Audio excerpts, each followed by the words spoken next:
शिल्पी राज और विवेक पटेल को तो मिलवाती है, लेकिन वहां ना बॉन्ड किसी को दिखाती है मीडिया में और ना ही किसी तरह का पैसा दिलवाते हैं, जो कि बड़े बड़े ऐलान करती है कि हम इंसाफ दिलवाएंगे, उसको मुआवजा दिलवाएंगे, सारे मैटर पे बात करेंगे।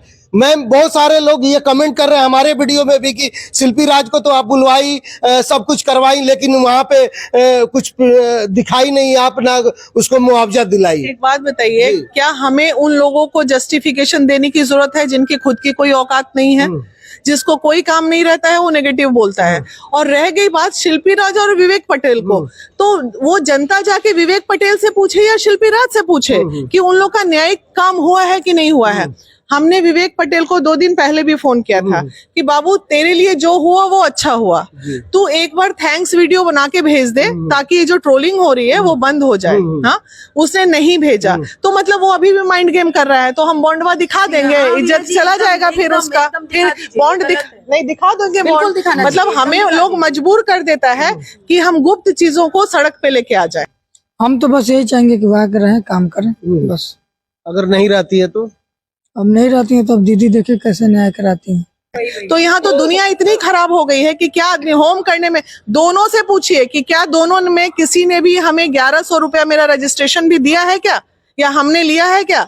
दोनों से पूछिए। शिल्पी, अभी तक हमने फ्री ऑफ कॉस्ट सेवा प्रदान की करोड़पति लोगों को भी। हाँ, तो ये सब परेशानी है समाज की, कुछ नहीं किया जा सकता ऐसे लोगों के लिए, इसलिए आप परेशान मत। लेकिन मैम ये सवाल घूम रहा है कि सच जो है ना हार गया, झूठ जीत गया।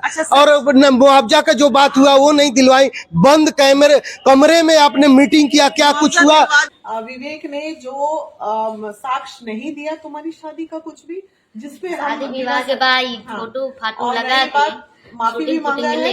शिल्पी का शादी हुआ तो दुनिया देखेगा। हमारी शादी हुई तो क्या ना देखे, जब हमें सब मतलब नहीं, यहाँ पे जब एक मिनट हमारा सवाल पूरा कर लेने दीजिए। यहाँ पे जब आते हैं विवेक पटेल तो आप इंसाफ के लिए बड़े बड़े ऐलान करती है कि हम जरूर दिलवाएंगे, फोन पे भी बात करिए कि शिल्पी तुम इसको मुआवजा दिलाओ, लेकिन आप 1 रुपया भी नहीं। या तो आप ही चिल्ला लीजिए। नहीं, चिल्ला नहीं रहे मैम, जो सवाल है वो घूम रहा है। सुनिए, पहला बात तो ये है कि 32 लाख रुपया जो उसके अकाउंट में था जिस दिन शिल्पी राज अलग हुई थी, जिसका उन्होंने खुद साक्ष्य हमें दिखाया और विवेक ने एक्सेप्ट भी किया, तो आप मुआवजा का बात क्या करें?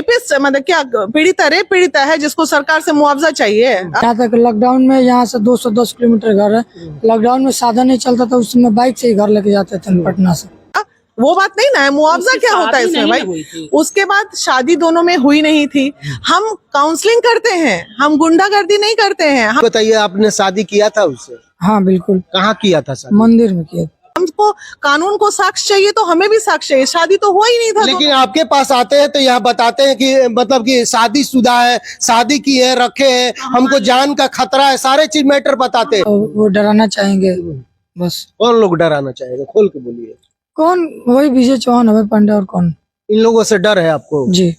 लेकिन जब मीटिंग होता है तो सीधा सीधी वो पलट जाते हैं कि नहीं मेरा शादी नहीं हुआ है, हमको गलतफहमी हुई। आखिर क्या मामला? अच्छा, एक बात बताइए, विवेक भी तो बोला, विवेक ने बोला ना। हाँ, विवेक बोला शादी का कोई साक्ष्य नहीं। शादी किस तरह, या तो समाज के बीच में हुई होगी, या कोर्ट मैरिज हुई होगी, या मंदिर में हुई होगी। बताइए, आपने शादी किया था उससे? हाँ बिल्कुल। कहाँ किया था शादी? मंदिर में किया।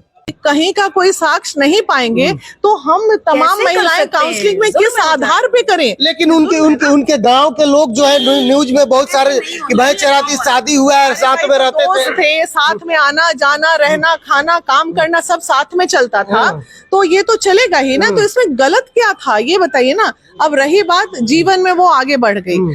जब वो गई तो 30 से 32 लाख रुपए विवेक के अकाउंट में छोड़ के गई। वो जितने अभय पांडे और जितने लोग आए थे सबने उनको कहा भी कि आप जो है आधा आधा बांट लो, अलग हो रहे हो तो वो भी नहीं बांटा गया। ठीक है, हमेशा से कहते हैं कि मेरा दुकान खत्म हो गया, बिजनेस खत्म हो गया, पैसा खत्म हो गया। ये चीज सही है, दुकान हम बंद करके ही पटना है। तो आप आपूर्ति की मांग कर रहे थे, पूर्ति हुआ है क्या? 15 लाख रुपए आपकी मांगे थी, उस मांग का क्या हुआ? नहीं, वो चीज खत्म कर दी है। पैसे से हल कुछ नहीं होता है, पैसे से सारा मैटर हल नहीं होता है। फिर इन्होंने, विवेक ने किसी से गाने का पेमेंट उठाया था तो पैसा भी 8-10 लाख रुपए वापस किया।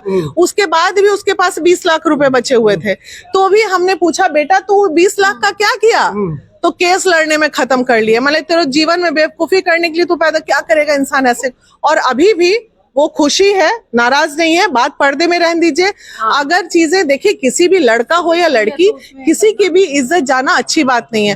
विवेक को बचाने के लिए मेरी इज्जत जा रही है, मैं वो सह लूंगी, क्योंकि लोग मुझे ट्रोल करते हैं, करने दीजिए। लेकिन विवेक की इज्जत या शिल्पी की इज्जत चली जाए तो हम तो हार जाएंगे ना। उन दोनों का बला हमें ही लेने दीजिए, हमें कोई आपत्ति नहीं है, लोग बोल रहे हैं बोलने दीजिए। लेकिन बहुत सारे जितने लोग थे, क्या कहेंगी मैम, आप भी थी जब विवेक पटेल से सवाल हो रहा था, मीडिया कर रही, तो आप जवाब दे रहे, उसको लेकर के भी लोग तरह तरह के सवाल नहीं, जब सवाल करने वाले का मुंह नहीं रोक सकते हैं, वो सवाल करेंगे, और सवाल नहीं करेंगे तो फिर उनका पेट में पानी नहीं पचेगा। तो इसीलिए कह रहे हैं कि विवेक का, जब विवेक इस मामला में, विवेक को मीडिया में आना चाहिए, ने बोलना चाहिए कि हमको इंसाफ नहीं मिला, महिला विकास मंच इंसाफ नहीं दिलाया। और महिला विकास मंच भाई आपकी वाइफ आपकी लीगल नहीं है, तो महिला विकास मंच जबरदस्ती आपको वाइफ बना देगी? आपकी वाइफ को नहीं बना सकती है। विवेक ने जो साक्ष्य नहीं दिया तुम्हारी शादी का, कुछ भी, जिसपे शादी विवाह के बाद फोटो फाटो लगा के माफी भी मांगा है कि अगर शिल्पी का शादी होगा तो दुनिया देखेगा। हमारी शादी हुई तो क्या ना देखे, जब ये सब। तो यहाँ पर विवेक पटेल, वो उनसे पूछिएगा ना कि बाबू महिला विकास मंच आपको इंसाफ दिलाया कि नहीं दिलाया।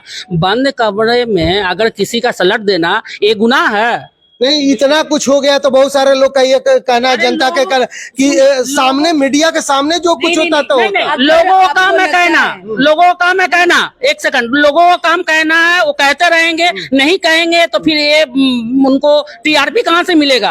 हमको भी तो बहुत लोग बोलते हैं, तो उससे कोई फर्क नहीं पड़ता है।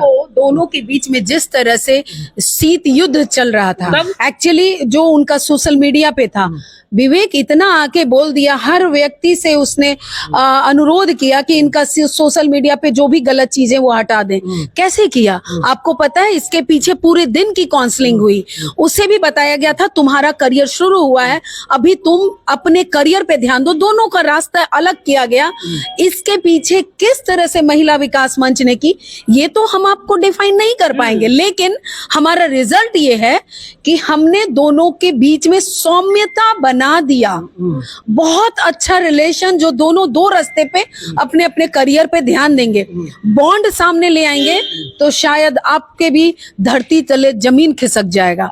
लेकिन बावजूद उसके, अगर आप सब, हम लोग अगर तेज आवाज निकालेंगे और बहुत सारी चीजों का छीटाकसी करेंगे, वापस इन लोगों का जिंदगी खराब होगा। हम आपसे भी अनुरोध करते हैं, अगर आपको लगता है कि नहीं ये विवेक अगेंस्ट हो रहा है, तो आप उनसे पूछिए, हम लोग फिर से बॉन्ड पे जाएंगे, फिर उल्टी बात करेंगे, जो भी है कि भाई ऐसा क्यों हो रहा है। लेकिन अगर वो नहीं बाइट देता है, हम आपसे कहते हैं कि अब मत इस पे बात कीजिए। बहुत अच्छी दोनों की जिंदगी चलने वाली है, अलग अलग रास्ते पे चलने दीजिए। मैम, हमारा आईना काम है दिखाना, जो दर्शक कमेंट करते हैं उसमें हम बात करते हैं। के कारण हम आपको अभी कमेंट में चल रहा है, आपको धन्यवाद करते हैं कि आपके इस जो आगे इन सब बात को लाए। तो आखिर वो भी बहुत परेशान थी, शिल्पी भी, उसका जो सोशल मीडिया पे चल रहा था, या विवेक भी परेशान था। आज दोनों आपके ही और हमारे दोनों के पहल से, या फिर भोजपुरी के जो हम उनको हाँ दीपक जी, उनको गार्जियन बोलेंगे, उनके पास हम लोग इसलिए जाके किए। इन सब के सब मिला के जो पहल हुआ, आज दो जिंदगी फिर से एक राह पे निकल पड़ी। क्यों उसको और हम डिस्ट्रॉय करें? एक अच्छा कार्य कर दिए, आपने आवाज उठाया, अब दोबारा हम उसको बुरा ना करें। हम चाहें तो अब दोनों का जिंदगी अच्छी तरह से, अगर आगे और अच्छी जीवन जीने को वो लोग तैयार हैं, रहे, दोनों बहुत खुश है। देखिए लास्ट में दोनों को बैठा दिया, आप ही लोग थे ना, कई सारे मीडिया आए हुए थे। आप लोगों का सवाल है कि मीडिया के आगे क्यों नहीं किया गया, बंद कमरे में क्यों किया गया? तो देखिए होता क्या है ना कि पब्लिकली कोई भी चीज करने से क्या होता है, वो इसको बोलेगा, वो उसको, बहुत सारी बातें होती है, एक दूसरे पे लांछन दोनों ही लगाते हैं, है ना। तो इसीलिए तो लोग सवाल कर रहे हैं कि आखिर क्या बातें हुई कि विवेक पटेल जो सारे चीज बोल रहा था कि हमको धमकी भी मिल रहा है, हमारे चैनल पे ही बोला है, बहुत हमारे क्या बहुत सारे लेकिन जब मीटिंग होता है, सब कुछ होता है, उसके बाद अपना बयान पलट देता है। नहीं, ऐसा नहीं है। धमकी वाली बात जो वो कह रहे थे, तो कोई भी उधर से फोन कर रहा है, चाहे इधर से फोन कर रहा है, दोनों को ही धमकियां वाली बात आ रही थी। लेकिन हम लोगों ने जब देखा, उनका मोबाइल भी हमने चेक किया, दोनों का हमने चेक किया, ऐसी कोई बात नहीं थी। वो आवाज था, जो नंबर था, वो भी किसी और का, अननोन आदमी का था। होता है ना कि आग में हाथ सेकने वाली बात, कि अगल बगल पड़ोसी सब हाथ सेकते हैं, इसमें यही बात हुई थी। गलती तो दोनों की ही थी, लेकिन समझा बुझा के काउंसलिंग करके दोनों को समझा दिया गया। अब दोनों अच्छे तरीके से आगे अपना करियर देखेंगे। चलिए, तो शिल्पी राज और विवेक पटेल के लेकर के जितने लोग सवाल मतलब खड़े कर रहे हैं, तो हमने सारा बातचीत हो ही गया। तो आप लोग हमारी बातचीत, हमारे वीडियो के बारे में क्या सोचते हैं, अपना राय कमेंट बॉक्स में जरूर दीजिएगा। धन्यवाद, नमस्कार।